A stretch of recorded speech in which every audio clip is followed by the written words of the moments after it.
D'ailleurs, toujours la même question, qu'est-ce que Shanks foutait là? Il avait 1 an, il était enfermé dans un coffre, qu'est-ce qu'il foutait là? Donc ça veut dire vraiment que Xebec et Shanks, quand ils se sont battus, ils ont quasiment détruit toute l'île, tu vois. Ils ont vraiment mis à sac l'île, parce que pour cacher euh, Shanks dans un coffre, il fallait de un être vraiment malin, parce que il faut... Moi je pense qu'ils se sont dit, déjà ça doit être un Tenryubito je pense, et vraiment malin dans le sens où ils se sont dit ouais les pirates ils vont détruire toute l'île mais la seule chose qu'ils vont en prendre soin c'est les trésors. Donc si je veux que mon fils il survive je vais le mettre dedans tu vois.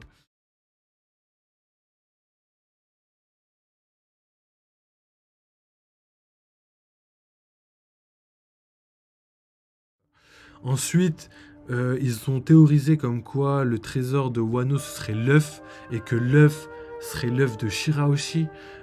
Est-ce que ça correspond en termes d'années? Je sais pas trop. Roger, je crois que ça correspond pas.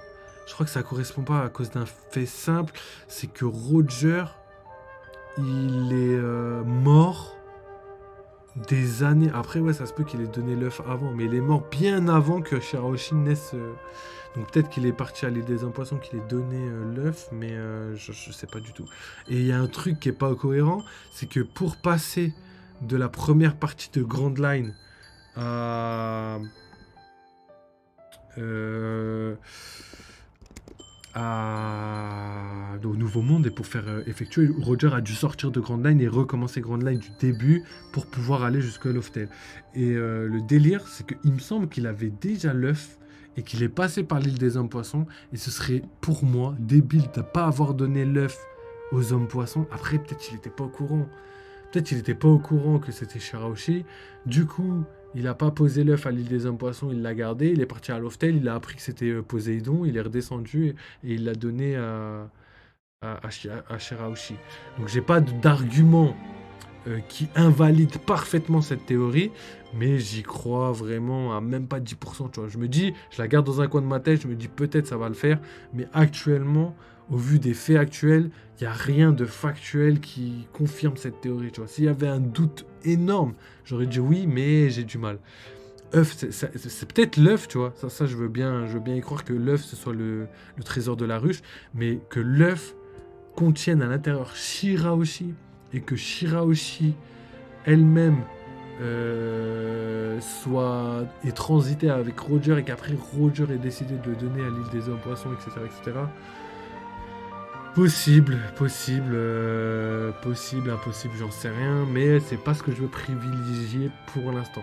Pour moi, j'espère que l'œuf, c'est autre chose. J'ai une théorie d'ailleurs. On fera ça quand on fera l'update des armes antiques. On y arrive, on y arrive. Ensuite, après l'œuf, on a dit les fruits du démon, on a dit l'œuf, on a dit ils ont dit aussi un red poneglyph, mais comme je l'avais déjà dit dans une de mes théories, pour moi le red poneglyph j'ai du mal à y croire parce qu'à cette époque-là, on n'avait pas encore tout ce qui est One Piece, on n'avait pas encore toutes les informations par rapport au poneglyph, on n'avait pas encore tout ça, tu vois. Roger est plus jeune que quand il va sur Grand Line pour aller chercher Loftel. Donc, et Oden arrive, je crois, 10 ans après à- dans l'équipage de Roger. Donc, on a encore le temps. On a encore un peu le temps avant de passer à tout ça. Donc, est-ce que le Red Poneglyph intéresserait Xebec qui se les fait voler? Je pense qu'ils sont pas les steaks de l'histoire. Lui, ça le l'aide en rien. Donc, est-ce que c'est ça ou est-ce que c'est pas ça? J'en sais rien. Mais il y a beaucoup de choses il y a beaucoup de questions qui se posent. Et la dernière, le dernier, je sais plus c'était quoi, je sais plus ce qu'ils avaient dit. Mais en tout cas, pour moi, le trésor, c'est quelque chose de bizarre. En tout cas, tout ce qu'on peut savoir sur le trésor, c'est que Big Mom en aurait pas besoin. Et que Kaido, parce que c'est Kaido qui lui dit, ça sert à rien, toi, t'en aurais pas besoin. Donc, instinctivement, vraiment instinctivement, on se dirait que c'est un fruit du démon. Vu que Big Mom a déjà mangé un fruit, Kaido lui dit ouais mais toi t'en as pas besoin, donc c'est un fruit du démon.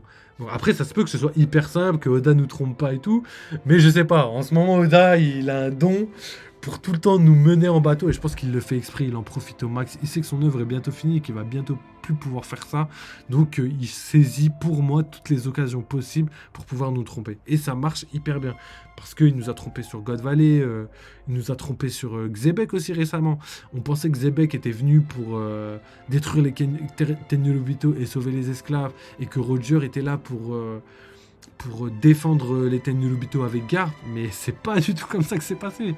Garp, il est venu juste pour Roger, il était même pas au courant pour les esclaves et pour la chasse. Xebec, il est venu pour récupérer son trésor, il était même pas au courant pour la chasse. Enfin, je pense qu'il était au courant un petit peu, mais... Et il y a que Roger qui était au courant pour la chasse, mais qui, au final, s'en bat... Je dirais pas qu'il s'en bat les steaks, mais pas loin, parce qu'au final, il est venu, mais...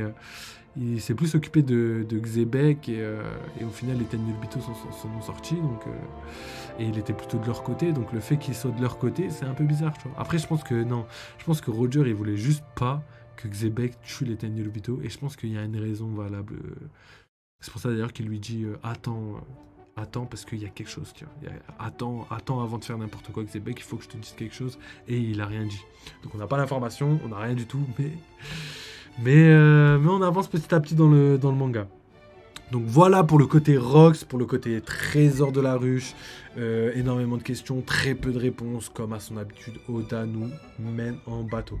Il nous dit, vous voulez analyser mon manga? Bah tiens, 15 000 informations, 0 affirmation. Et on est là, on est en PLS, on se demande, on se pose des questions, on discute, on théorise. Donc, c'est aussi la base de son œuvre. Hein. Franchement, la base de son œuvre, c'est ça, c'est de théoriser, de faire des... Je pense qu'il... Peut-être au début, c'était pas comme ça, mais aujourd'hui, c'est vraiment tout sur ça. Il met l'accent énormément sur ça, il en joue, il en profite, il adore ça. Donc, on va continuer comme ça, et puis voilà. Ensuite,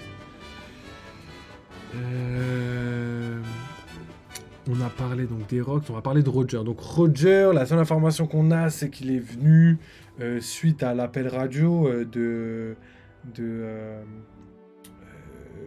Shiny. Non, c'est pas Shiny.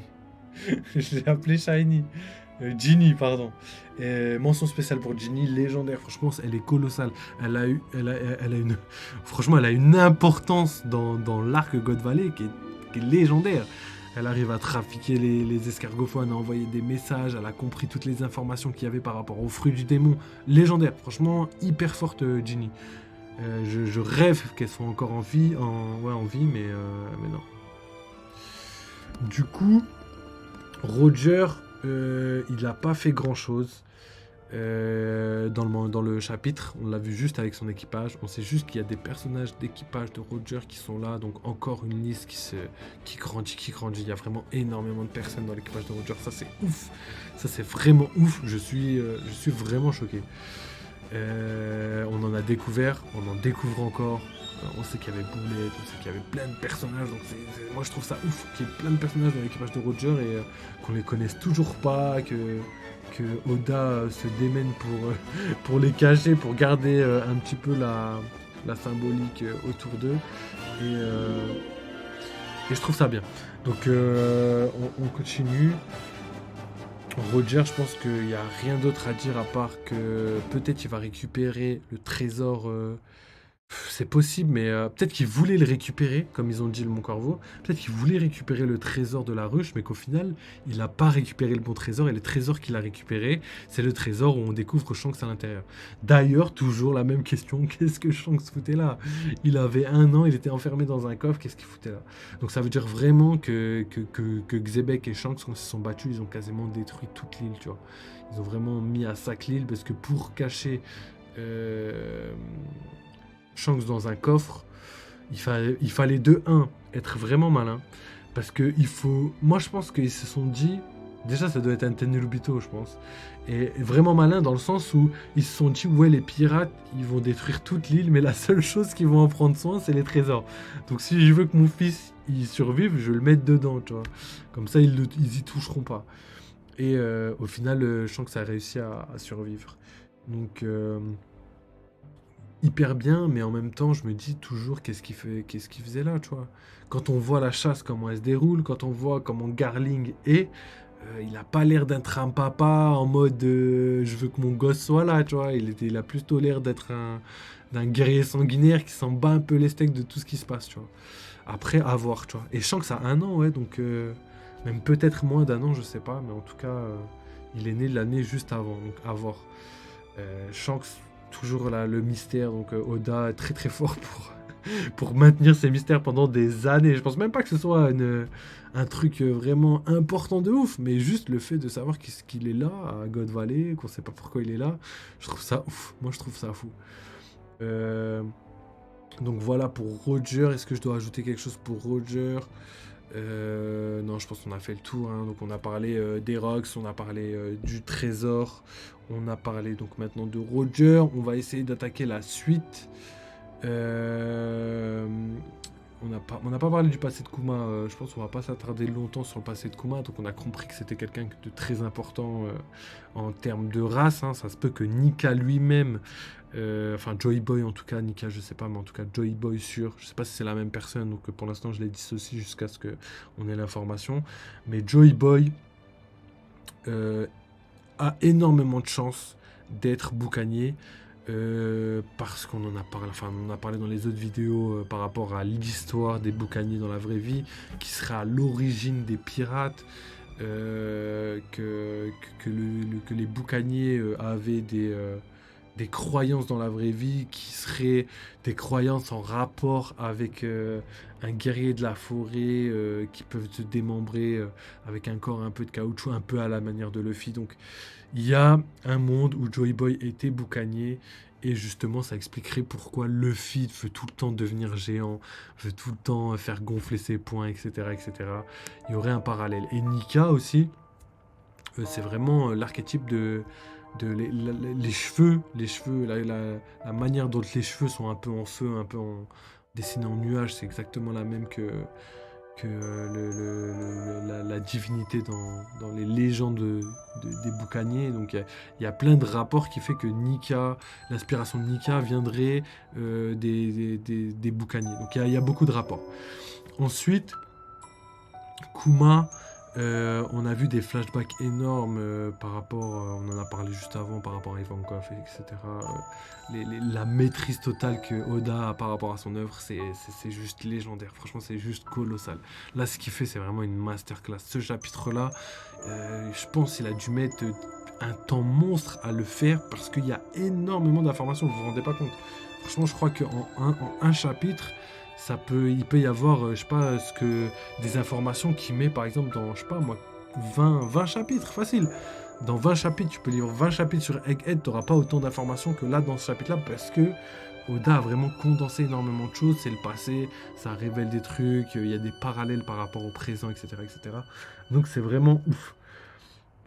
Donc on a parlé de tout ça, je pense qu'on va s'arrêter sur Kuma, je pense qu'il n'y a pas beaucoup de choses à ajouter à part le fait que là on va continuer sur le flashback de Kuma, on va sûrement avoir des événements par rapport à l'armée des révolutionnaires, on va avoir du Dragon, on va avoir aussi du Egghead, quand sa relation avec Vegapunk, là ce qui va se passer là dans les prochains chapitres, ça va pas être nul, tu vois, c'est pas genre on a vu les Rocks, on a vu God Valley et c'est fini, non, il nous reste encore énormément de choses à découvrir par rapport à Kuma et par rapport à l'armée révolutionnaire et à Egghead, comme je vous ai dit, sûrement au Gorosei, parce qu'il y avait des liens entre Egghead et le Gorosei par rapport à Saturne, etc. Donc on va avoir énormément d'éléments. Donc ça, c'est ce qui arrive pour les prochaines choses sur Kuma. Qui est-ce qui est passé à la trappe là dans le chapitre? Je crois qu'on a parlé de tout le monde. On a parlé de toutes les théories que le Mont Corvo à aborder. Je vais checker vite fait, mais je pense on a vraiment discuté de tout ce qu'il fallait discuter. Shiki le Lion d'Or, hein, légendaire. Non mais on a Bogart dans le chapitre et tout. Non, franchement, c'est ouf. Non, je pense qu'on a tout parlé, hein. On a parlé aussi du Nika qui pourrait être sur l'île, on l'a parlé tout à l'heure. Et on a fait le tour de tout ce qui était ultra important. Et là, je pense qu'on devrait parler des armes antiques.